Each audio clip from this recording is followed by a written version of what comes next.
Assalamualaikum warahmatullahi wabarakatuh. Waalaikumsalam warahmatullahi wabarakatuh. Waalaikumsalam warahmatullahi wabarakatuh.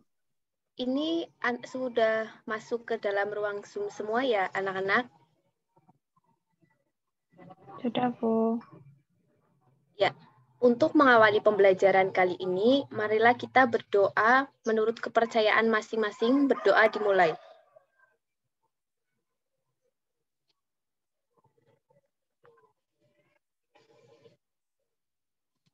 Berdoa selesai. Nah, bagaimana kabar kalian anak-anak? Alhamdulillah baik, Bu. Alhamdulillah baik, Bu.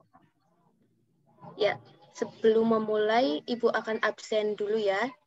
1, Mbak Putri Pramaisela. Mbak Putri Wahyu Hadir, Bu.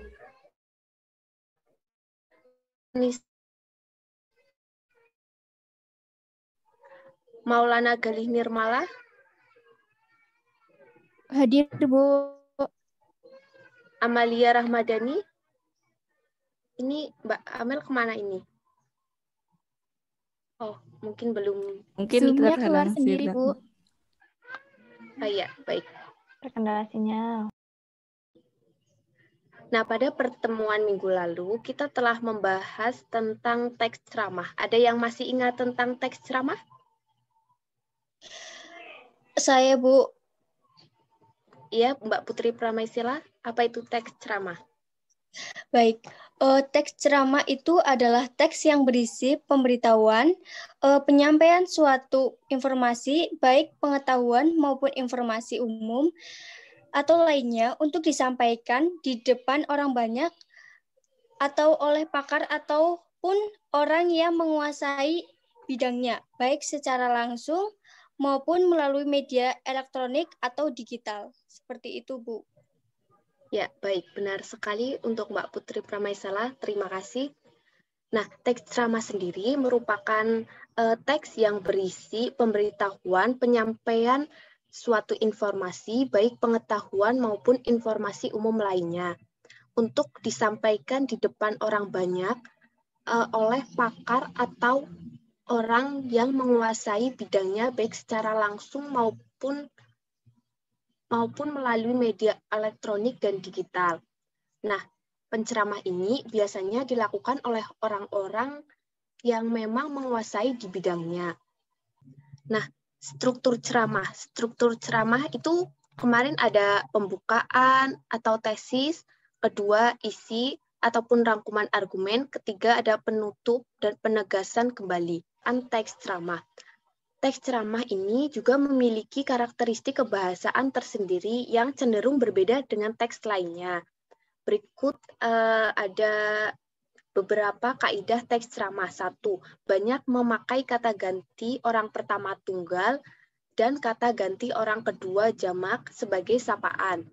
Kata ganti pertama contohnya yaitu saya, aku, kami mengatasnamakan kelompok. Sementara kata kedua jamak yaitu anak-anak, hadirin, bapak-bapak, ibu-ibu, kalian, saudara.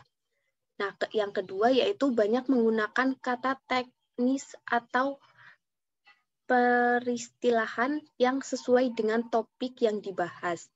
Misalnya, jika topik yang dibahas adalah kebahasaan atau sastra, istilah-istilah yang mengacu meliputi prosa, puisi, etika, berbahasa sarkas, majas, kesantunan berbahasa. Ketiga itu menggunakan kata-kata yang menunjukkan hubungan sebab, akibat, atau argumen. Yang keempat, banyak memakai kata kerja mental, misalnya memprihatinkan, memperkirakan, mengagumi, diharapkan, berasumsi, menyimpulkan pendapat. Yang kelima itu menggunakan kata-kata persuasif, seperti diharapkan, sebaiknya, hendaknya, perlu, harus. Nah, ciri-ciri teks ceramah ini memiliki 6 ciri-ciri, yaitu 1, ada sesuatu yang dijelaskan atau diinformasikan untuk memperluas pengetahuan para pendengarnya. Yang kedua, disampaikan oleh seorang yang memiliki keahlian atau pakar. Yang ketiga ini terdapat ajakan atau persuasi untuk mengubah sikap atau melakukan tindakan terhadap materi yang dibicarakan. Yang keempat yaitu berisi argumen yang menguatkan topik pembicaraan. Yang kelima, memiliki fakta dan data untuk memperkuat argumen. Yang keenam, terdapat komunikasi dua atau banyak arah antara pembicara dan pendengar. Nah, langkah-langkah untuk membuat cerpen itu satu, kita menentukan topik terdahulu. Yang kedua itu merumuskan tujuan ceramahnya. Ini ada tujuan umum, ada tujuan khusus. Nah, yang ketiga itu menyusun kerangka ceramah. Yang keempat, menyusun ceramah berdasarkan kerangka. Ya, setelah kita membahas teks ceramah pada pertemuan minggu lalu, sekarang kita akan membahas tentang teks cerpen atau cerita pendek. Ya, ada yang bisa membantu Ibu untuk share screen?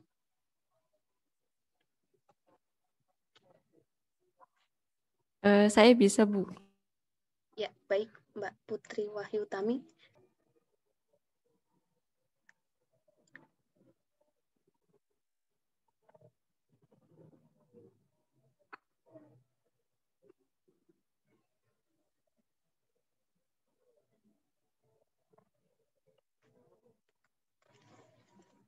Slide selanjutnya.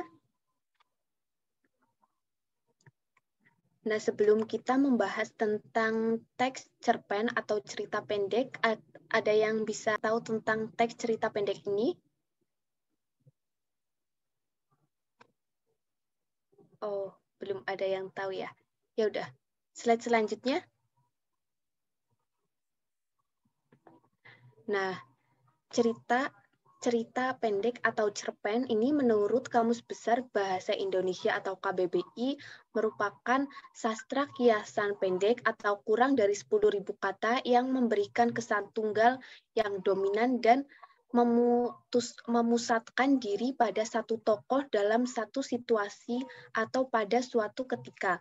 Cerpen adalah prosa berisi gagasan, pikiran, pengalaman yang diimajinasikan dan membentuk sebuah peristiwa dengan satu peristiwa puncak.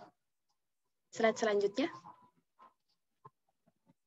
Apa sih tujuan penulisan cerpen? Jadi tujuan penulisan cerpen adalah untuk mengungkapkan perasaan si penulis untuk menuangkan imajinasinya atau khayalan pada sebuah cerita dan juga dapat menghibur para pembaca sehingga membuat pembaca dapat memperoleh hiburan atau mendapat teguran ataupun nasihat dari cerpen yang dibacanya. Slide selanjutnya.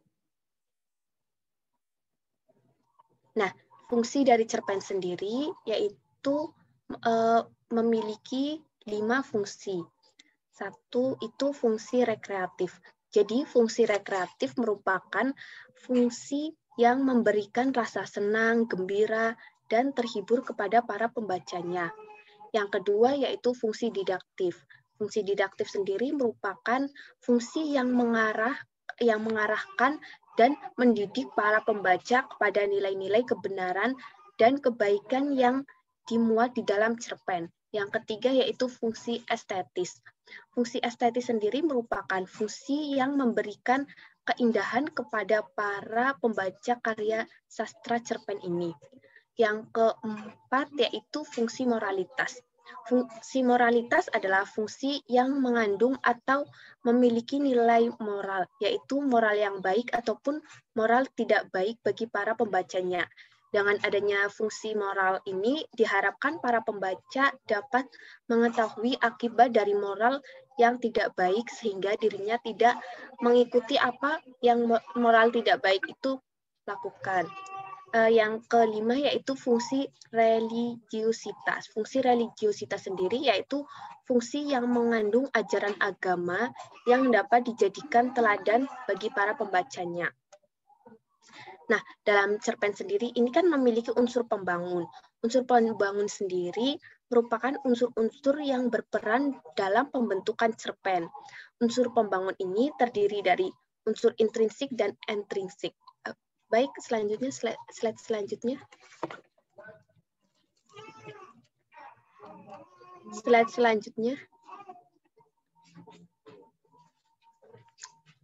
Ciri-ciri cerpen. Cerpen ini memiliki jumlah kata yang tidak lebih dari 10.000 kata. Yang kedua, memiliki proporsi penulisan yang lebih singkat dibandingkan dengan novel. Yang ketiga, kebanyakan isi cerita menggambarkan kehidupannya sehari-hari. Yang keempat, yaitu tidak mencerminkan semua kisah tokohnya, hanya beberapa. Nah, yang kelima yaitu tokoh yang diceritakan dalam cerpen mengalami sebuah konflik sampai dengan pada tahap penyelesaiannya. Yang keenam yaitu pemilihan katanya sederhana sehingga mudah dimengerti oleh para pembacanya. Yang ketujuh yaitu bersifat fiktif. Yang kedelapan menceritakan satu saja kejadian dan menggunakan alur cerita tunggal dan lurus. Yang kesembilan yaitu membacanya tidak membutuhkan waktu yang lama. Yang ke-10, memberikan pesan dan kesan yang sangat mendalam sehingga pembaca akan ikut merasa kesan dari cerita tersebut. Slide selanjutnya. Nah, dalam cerpen ini memiliki unsur pembangun. Unsur pembangun sendiri merupakan unsur-unsur yang berperan dalam pembentukan cerpen. Unsur pembangun ini memiliki dua, yaitu unsur intrinsik dan unsur ekstrinsik. Sekarang kita akan membahas unsur intrinsik. Unsur intrinsik yang pertama yaitu tema. Tema merupakan ide atau gagasan dasar yang melatar belakangi keseluruhan cerita yang ada pada cerpen. Tema memiliki sifat umum dan general yang dapat diambil dari lingkungan sekitar, permasalahan sejarah, perjuangan romansa, persahabatan, dan lain sebagainya. Untuk dapat merumuskan tema, kita harus terlebih dahulu mengenali rangkaian peristiwa yang membentuk alur cerita dari cerpen tersebut. Yang kedua yaitu penokohan. Penokohan merupakan cara pengarang menggambarkan dan mengembangkan karakter tokoh-tokoh yang ada dalam cerita tersebut. Masing-masing pengarang melakukan penokohan dengan berbagai macam teknik yang digunakan. Ada beberapa teknik cara penggambarannya, yaitu satu, teknik analitik langsung, kedua, penggambaran fisik dan perilaku tokoh, yang ketiga yaitu penggambaran lingkungan kehidupan, yang keempat yaitu penggambaran tata kebahasaan tokoh, yang kelima yaitu jalan pikiran tokoh, yang keenam penggambaran oleh tokoh cerita lain. Nah, alur yang ketiga yaitu alur. Alur atau plot atau jalan cerita adalah rangkaian peristiwa atau runtutan bagian-bagian dalam keseluruhan cerita. Alur ini dibedakan menjadi dua, yaitu alur maju dan alur mundur. Nah, pada alur maju sendiri, cerita disusun dari awal diikuti peristiwa lainnya hingga diakhiri dengan penyelesaian. Alur mundur yaitu cerita disusun dari peristiwa puncak konflik kemudian bergerak menuju titik awal. Alur ini juga disebut dengan alur balik ataupun flashback. Yang keempat yaitu latar. Latar atau setting merupakan segala keterangan yang berhubungan dengan tempat, waktu, dan peristiwa yang digunakan dalam suatu cerita. Latar dalam suatu cerita bisa bersifat faktual atau bisa pula yang imajinatif. Latar berfungsi untuk memperkuat atau mempertegas keyakinan pembaca terhadap jalannya cerita. Yang kelima yaitu gaya bahasa. Gaya bahasa dalam cerpen berfungsi untuk menciptakan suatu nada, suasana persuasif, serta merumuskan dialog, memperhatikan hubungan atau interaksi antar sesama tokoh. Gaya bahasa yang digunakan oleh pengarang memiliki pengaruh untuk menimbulkan suasana cerita cerpen. Di antaranya suasana romantis, suasana putus harapan, suasana mencekam, suasana sedih, suasana senang, dan sebagainya. Yang keenam yaitu sudut pandang.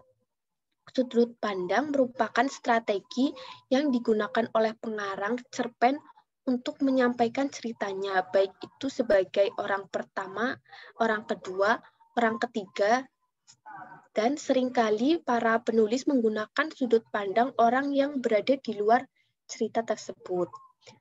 Amanat. Amanat merupakan pesan yang hendak disampaikan oleh pengarang.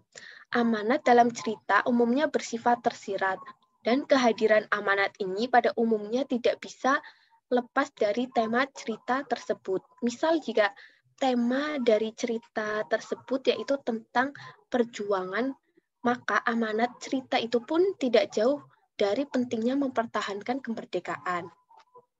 Slide selanjutnya. Unsur intrinsik. Unsur intrinsik sendiri ini dibagi menjadi 3, yaitu 1 latar belakang masyarakat. Yang termasuk dalam latar belakang masyarakat yaitu ideologi negara, kondisi politik, kondisi sosial, dan kondisi ekonomi. Latar belakang penulis. Jadi yang termasuk dalam latar belakang penulis meliputi riwayat hidup penulis, kondisi psikologi, dan aliran sastra penulis. Yang ketiga yaitu nilai yang terkandung dalam cerpen. Nilai yang terkandung dalam cerita pendek adalah nilai-nilai kebaikan yang bisa diteladani atau dijalankan oleh manusia dalam mempengaruhi kehidupannya. Mengingat kisah cerpen ini biasanya diangkat dari kehidupan sehari-hari manusia, maka ada berbagai macam-macam nilai kehidupan dalam cerita pendek. Berikut salah satunya merupakan nilai agama, nilai sosial, nilai moral, nilai budaya, nilai religius. Slide selanjutnya. Struktur cerpen. Nah, 1 itu abstraksi. Abstraksi atau ringkasan cerita ini dikembangkan menjadi cerita utuh. Bagian ini bersifat opsional ya, jadi boleh ada ataupun boleh tidak. Yang kedua yaitu orientasi. Orientasi merupakan bagian awal cerita yang berisi pengenalan latar dan tokoh cerita seperti gambaran singkat. Nah, yang ketiga yaitu komplikasi. Komplikasi merupakan urutan kejadian atau peristiwa yang dihubungkan secara sebab akibat. Bagian ini ditandai dengan sudah munculnya masalah penyebab konflik yang dialami oleh tokoh. Kemudian masalah tersebut semakin serius dan akan mencapai puncak konflik. Nah, evaluasi. Evaluasi merupakan bagian yang mengarah ke pemecahan masalah. Evaluasi merupakan penurunan cerita yang ditandai dengan berkurangnya intensitas konflik. Selanjutnya yaitu resolusi. Jadi resolusi merupakan bagian akhir cerita. Resolusi merupakan penyelesaian dari berbagai masalah yang ada, ditandai dengan ditemukannya solusi oleh para tokoh dan tokoh yang berkonflik. Yang selanjutnya yaitu koda. Koda merupakan bagian penutup yang berisi pernyataan pengarang tentang nilai-nilai dalam cerita yang bermanfaat bagi pembaca. Bagian ini bersifat opsional ya. Slide selanjutnya. Jenis-jenis cerpen. Nah, jenis-jenis cerpen ini berdasarkan jumlah katanya. 1 itu cerpen mini atau flash. Cerpen mini yaitu cerpen yang memiliki jumlah kata di antara 750 sampai 1000 kata. Yang kedua yaitu cerpen yang ideal. Cerpen yang memiliki jumlah kata di antara 300 sampai 400, dan sedangkan cerpen panjang yaitu cerpen yang memiliki jumlah kata di antara 4.000 sampai 10.000 kata. Slide selanjutnya. Cerpen berdasarkan teknik pengarang. Ini dibedakan menjadi 2, yaitu 1 cerpen sempurna, well-made short story. Cerpen ini yaitu cerpen dengan teknik kepenulisan sebuah cerpen yang dikarang atau ditulis yang hanya fokus terhadap satu tema serta cerita mempunyai plot atau alur cerita yang sangat jelas, serta akhir atau ending yang mudah dipahami. Bahasa cerpen jenis ini biasanya sifatnya konvensional dan berdasarkan pada realita ataupun fakta. Yang kedua yaitu cerpen tak utuh, yaitu teknik penulisan sebuah cerpen yang dikarang atau ditulis yang tidak berfokus pada satu tema, serta susunan alur cerita atau plot yang tidak tertata dan akhirnya akan mengambang. Biasanya jenis cerpen ini memiliki sifat kontemporer dan penulisan cerita berdasarkan ide atau gagasan yang asli. Slide selanjutnya. Kaidah kebahasaan. Kaidah kebahasaan cerpen ini satu, yaitu banyak menggunakan kalimat bermakna lampau yang ditandai dengan fungsi-fungsi keterangan yang bermakna kelampauan seperti ketika itu, beberapa tahun yang telah terjadi, sebagainya.